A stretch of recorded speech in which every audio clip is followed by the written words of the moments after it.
बिस्मिल्लाहिर्रहमानिर्रहीम। अस्सलाम वालेकुम व्यूअर्स, उम्मीद करती हूँ कि आप सब खैरियत से होंगे। आज के वीडियो में हम स्लीव्स डिज़ाइनिंग करने जा रहे हैं। स्लीव्स की कटिंग हम अपने साइज़ के अकॉर्डिंग करेंगे और सबसे पहले हम जो है वो डिज़ाइन की कटिंग करेंगे। डिज़ाइन के लिए हमें जो फैब्रिक चाहिए वो अरेब पोजीशन में होना चाहिए। एक साइड कन्नी है, एक साइड जो है वो स्ट्रेट कपड़ा है, जबकि तीसरी साइड इसकी जो है वो मेरे पास अरेब कटिंग में आ रही है। ऑलरेडी अरेब कटा हुआ ये कपड़ा मेरे पास डबल लेयर में है और एक बड़े स्केल की हेल्प से मैं इस पर स्ट्रेट लाइंस जो है वो लगा लूँगी। स्ट्रेट तिरछी लाइन लगाने के बाद मैं आपको बता दूं कि ये मेजरमेंट मैंने जो है ली है ये 1.5 इंच आ रही है। मेरे स्केल का साइज़ 1.5 इंच है और मुझे 1.5 इंच ही चाहिए। नेक्स्ट जो साइज़ है वो भी मैं 1.5 इंच ही रखूँगी। 1.5 इंच के निशान लगाते हुए मैं इन सारे निशानों को काट लूँगी। इन सारी स्ट्रिप्स की कटिंग के बाद अब हम इनको तिरछी पोजीशन में ही रखते हुए स्टिच कर लेंगे और स्टिच करने के बाद इसका जो एक्स्ट्रा फैब्रिक साइडों पे आ रहा है उसको हम साथ साथ काटते जाएंगे, ताकि जब हम लंबी डोरी बनाने के बाद उसको सीधा करें तो ये जो मोटे मोटे बीच में गोमड़े से बन जाते हैं वो ना आएँ और इस तरह का एक्स्ट्रा फैब्रिक हमें डोरी सीधी करते हुए तंग ना करे। फैब्रिक की सफाई के बाद हम इसको डबल कर लेंगे और डबल करने के बाद इसको एक पैर की सिलाई पर स्टिच कर लेंगे। हम बहुत थिन डोरी नहीं बनाएंगे। उसकी रीज़न ये है कि हमने जो जोड़ लगाए हैं फिर वो सीधा करने में मुश्किल होगी। डोरी को सीधा करने के लिए हमने जो वक्फा रखना है अपनी स्टिचिंग का वो एक पैर होना चाहिए। एक पैर से ज़्यादा भी ना हो कि डोरी बहुत मोटी आए और एक पैर से कम भी ना हो कि डोरी जो है वो बहुत ही पतली हो जाए और सीधी ना हो सके। सारे कपड़े को जोड़ लगाने के बाद एक लंबी सी डोरी है मेरे पास बन गई है। इसकी एक्स्ट्रा कटिंग या जो साइड वाला जो कपड़ा होता है हमारे पास वहाँ से मैं थोड़ा सा ये कट निकाल रही हूँ। तिरछा कट निकालने के बाद मेरे पास ये थोड़ा सा इसका सिरा जो है वो थिन यानी पतला हो गया है। अब जब मैं इसको सुई की हेल्प से या लूप टर्नर की हेल्प से सीधा करूँगी तो ये कपड़ा ईज़िली स्लिप होकर अंदर चला जाएगा। मेरे पास ये लूप टर्नर है। इसके ऊपर मैं अपने सारे कपड़े को जो है वो चुनटों की तरह चढ़ा लूँगी, जिस तरह से कि हम सुई एक सिरे से डालते हैं और दूसरे सिरे पे निकालते हैं और टांका लगा के वापस टर्न करते हुए जो है वो अपनी डोरी को सीधा कर लेते हैं। सेम उसी तरीके से हमने सुई के बजाय अपनी इस सिलाई को या लूप टर्नर को पूरा जो है वो उसके अंदर एंटर कर लेना है और आखिरी सिरे पर एक हुक बनी हुई होती है, उस हुक को हमने फैब्रिक के अंदर अड़ा लेना है।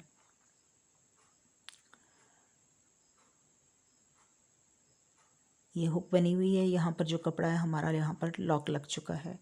लॉक लगने के बाद हमने बिल्कुल स्लोली कपड़े को अंदर की तरफ मूव करवाना है और आहिस्ता आहिस्ता अपने लूप टर्नर को बाहर निकाल लेना है।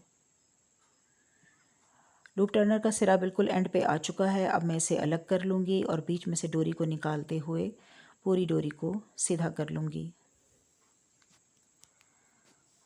डोरी की लंबाई मेजर करके मैं आपको बता दूं कितनी आ रही है। मैंने अंदाज़े से जो है वो डोरी नहीं बनाई, बल्कि मैंने किसी हद तक हिसाब लगा लिया था पहले कि मुझे कितनी लंबी डोरी चाहिए होगी। फिर भी आपके सामने मेजर करती हूँ। काफ़ी लंबी डोरी हमें चाहिए होती है। अगर आपकी स्लीव्स जो हैं वो फ्रंट से 6 इंचेस जो है वो आप बंद करते हैं तो आप इतनी ही डोरी का यूज़ कर सकते हैं। 60 इंचेस लंबी है और उसके अलावा मज़ीद ये लंबी है। मज़ीद ये तकरीबन 50 इंचेस तक जो है वो लंबी मेरे पास आ रही है। 60 + 50 मतलब 110 इंच लंबी ये डोरी मेरे पास आ रही है। 110 इंच लंबी डोरी एक बाजू के लिए और 110 इंच लंबी डोरी दूसरे बाजू के लिए मैं यूज़ करूँगी। बाद में अगर कुछ एक्स्ट्रा होगी तो मैं उसे काट भी दूँगी, लेकिन फ़िलहाल मैंने इसे 110 इंच ही रहने दिया है। एक पेपर ले लेंगे और उस पर एक स्ट्रेट लाइन लगाएंगे और 2 इंच के वक्फे पर एक पैरेलल लाइन और लगाएंगे।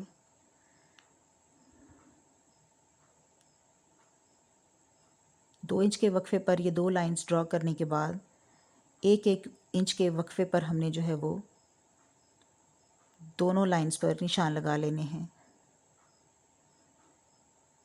एक एक इंच के वक्फे पर ये निशान लगाने के बाद अब हम स्केल लेकर दोनों लाइंस के बिल्कुल सेंटर में रखते हुए एक रफ़ लाइन और लगा लेंगे। अब डिज़ाइन की जो गोलाइयाँ हम बनाएंगे हाफ़ नीचे और हाफ़ ऊपर की तरफ, तो इजीली हम इस जो है वो सेंटर जो है वो मैनेज कर सकेंगे। फ्री हैंड डिज़ाइन बना रही हूँ, आप भी इसको बना सकते हैं बिल्कुल आसानी के साथ। अदरवाइज़ आप एक पैटर्न भी काट सकते हैं गत्ते का, और उसको जो है वो आप एक दफ़ा ऊपर एक दफ़ा नीचे की तरफ रखते हुए इजीली जो है अपने निशान मैनेज कर सकते हैं। जिस तरह से मैं बना रही हूँ बिल्कुल इसी तरह से आपने एक गुलाई ऊपर की तरफ से ला के नीचे को जोड़ देनी है, और नीचे से गुलाई बनाते हुए उसको ऊपर वाली गुलाई के साथ जोड़ते हुए टर्न लगा के दोबारा नीचे को आ जाना है। अपना स्केच बनाने के बाद अब हमने अपनी जो डोरी है वो बिल्कुल इसके ऊपर ऊपर घुमाते हुए रेडी करनी है। हमारा डिज़ाइन ऐसे ही रेडी होगा, लेकिन अब इसके लिए हमें कोई ट्रिक यूज़ करनी पड़ेगी, क्योंकि डोरी जो है वो हमारी जब हम बनाते जाएंगे तो उसे हम स्टिक कैसे करेंगे। इसके लिए आप देखिए कि मैं क्या ट्रिक यूज़ करूँगी। मैंने स्कॉच टेप ली है, पहले मैं अपना पेपर जो है वो टेबल के ऊपर स्टिक कर लूँगी ताकि ये मूव होना बंद हो जाए और मैं इजीली इसे कंट्रोल कर सकूं। उसके बाद लेस लेते हुए मैंने इस डिज़ाइन के चौड़ी टेप लेते हुए मैंने इस डिज़ाइन के बिल्कुल एक साइड पर पहले इसको मैंने चिपका दिया है, और बिल्कुल इस डिज़ाइन के ऊपर ऊपर इस टेप को लाते हुए दूसरा सिरा मैंने टेबल के साथ दूसरी तरफ चिपका दिया है। इसकी स्टिकिंग वाली साइड जो है वो ऊपर है, यानी चिपकने वाली साइड टेप की ऊपर की तरफ है, जिसके साथ कि हम अपनी डोरी को चिपका के डिज़ाइन रेडी करेंगे। डोरी के दो सिरों को इक्वली पकड़ते हुए मैंने इसका सेंटर निकाल लिया है, और सेंटर से हमने डिज़ाइन स्टार्ट करना है। स्लीव्स का भी जो है वो बिल्कुल हम सेंटर ले लेंगे, मतलब पेपर का सेंटर ले लेंगे। ये पेपर हमारे पास उतना ही है जितनी हमारी स्लीव्स की चौड़ाई है। जिस तरह हमने नीचे अपना स्केच बना रखा है बिल्कुल सेंटर से हमने उसी तरह गोल गोल घुमाते हुए इसको स्टार्ट करना है। डोरी को घुमाते जाएंगे और टेप के साथ चिपकाते जाएंगे। तो इस तरह ये डिज़ाइन जो है हमारा वक्ती तौर पे थोड़ा सा स्टे कर जाएगा। ऊपर और नीचे की जो दो लाइंस हमने लगाई थी उनका ख्याल रखेंगे, उससे बाहर हमारी डोरी ना जाए। एक साइड के डिज़ाइन को कंप्लीट करते हुए, मतलब हाफ स्लीव्स के डिज़ाइन को कंप्लीट करते हुए, अब हमने दूसरी साइड का डिज़ाइन भी सेम इसी तरीके से कंप्लीट कर लेना है। जो डोरी मेरे पास बच रही थी उसे मैंने इसे साथ ही रहने देना है, अभी कट करके निकालना नहीं है, क्योंकि ये भी हमारे डिज़ाइन का एक हिस्सा है।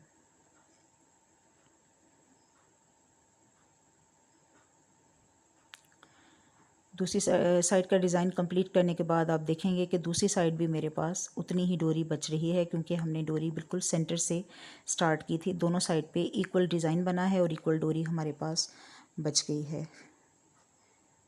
अब हम टेबल से जो है वो टेप को उतार लेंगे और एक्स्ट्रा टेप को कट कर देंगे। डोरी के साथ जो डिज़ाइन हमारा बना है वो टेप के साथ चिपका रहेगा, उसे हमने अलग नहीं करना। टेप के ऊपर इस तरह डिज़ाइन लगा रहेगा टिल देन कि हम इसको अपने जो है वो हैंड स्टिचिंग से पक्का न कर लें। हैंड स्टिचिंग से पक्का करते हुए हम चाहें तो बिल्कुल सादे टांकों की हेल्प से भी इसको जो है वो पक्का कर सकते हैं, और चाहें तो इसमें हम पर्ल्स भी डाल सकते हैं। जिस तरह की डिज़ाइनिंग आपको पसंद हो आप कर सकते हैं। मैं बीच में एक मोती लगा रही हूँ। सिंगल डोरी के साथ मैंने एक टांका लिया है और अब मैं मोती पिरो लूँगी और दूसरी डोरी के साथ इसको अटैच कर दूँगी। टांके पक्के करने के बाद मैं यहाँ पर जो है वो धागा ख़त्म कर दूँगी, और अगली जगह के लिए मैं नया धागा डालते हुए, मतलब नया टांका लेते हुए दूसरी जगह पर इसको पक्का कर लूँगी। जो साइड अभी हमें नज़र आ रही है डिज़ाइन की, ये हमारी रॉन्ग साइड है। सारे हमारे टांके या धागे जो हैं वो इसी तरफ नज़र आने चाहिए। दूसरी साइड हमारी नीट साइड होगी, जो कि स्लीव्स के बाहर वाली साइड आएगी, और उसे नीट होना चाहिए। सारा डिज़ाइन हमने इसी तरह से मोती पिरोते हुए मुकम्मल कर लेना है, या सादा टांके लगाते हुए मुकम्मल कर लेना है।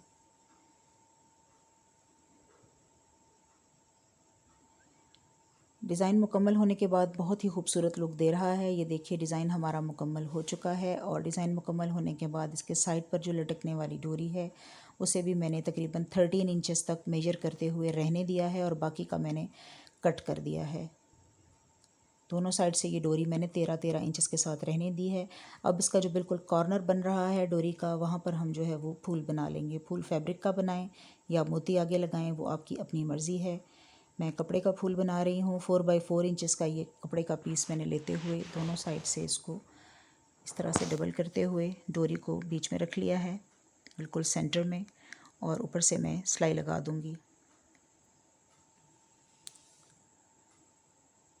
सिलाई को स्टार्ट से और एंड से हम पक्का कर लेंगे। जो फ्लावर मैंने पहले स्टिच किया था उसके नीचे से कटिंग निकाल के आपको दिखाती हूँ। और इसको मैंने सीधा कर लिया है। अब इसमें कोई नोक वाली चीज़ डालते हुए इसके कोनों को भी मैं सीधा कर लूँगी। इस तरह बिल्कुल प्यारी सी कली की सूरत का ये फूल मेरे पास बन जाएगा। इस तरह के हैंगिंग फ्लावर्स जो हैं वो बहुत ही प्यारे लगते हैं। डिज़ाइन मुकम्मल करने के बाद और फूल बनाने के बाद हमने अपनी स्लीव्स को जो है वो मुकम्मल कर लिया है। स्लीव्स के आगे मैंने एक पैर की पाइपिंग लगाई है, बाकी स्लीव्स हमारी सिंपल है और मिडल में 2 इंच के वक्फे पर मैंने जॉइनिंग ग्लेस भी लगाई है। अब अपना डिज़ाइन जो है हम दोनों साइड पर 1-1 इंच जो है वो कपड़ा छोड़ते हुए, जो कि हमने मशीन की सिलाई लगानी है, मिडल में हम अपना पूरा डिज़ाइन जो है वो हैंड स्टिच कर लेंगे। सुई की हेल्प से डिज़ाइन जोड़ने के बाद हमारी स्लीव्स जो हैं वो मुकम्मल हो चुकी हैं। मशीन की सिलाई भी मैंने लगा ली है। आई होप कि आज की वीडियो आपको पसंद आई होगी। मेरी वीडियो पसंद आई है तो काइंडली इसे लाइक कर दीजिए और फ़ौरन अपने दोस्तों के साथ शेयर कर दीजिए। मेरे चैनल को सब्सक्राइब करना ना भूलिएगा ताकि मेरे आने वाली तमाम वीडियो की अपडेट आपको मिलती रहे। इजाज़त दीजिए। अल्लाह हाफ़िज़।